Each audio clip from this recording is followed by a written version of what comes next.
master station is a place where the crew gathers in case of emergency for their instructions on what will they do and their role and responsibilities. They also account themselves their procedure to master station and wait for the instruction to be given, then assist in firefighting if needed. While wearing PPE, proceed to master station and wait for instruction, and then get ready for evacuation if needed.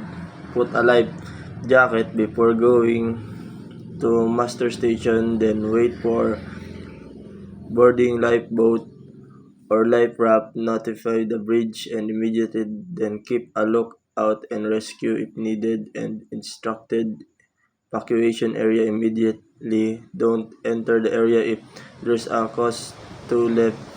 Proceed and report to engine room and assist in maintenance and repair.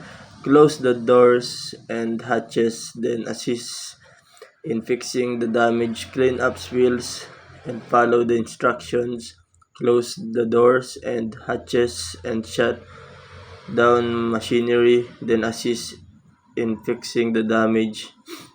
The importance of drills and training is for practices and familiarization to ensure safe and secure evacuation. There also helps in reminding the crew on their roles and responsibility in case of emergencies.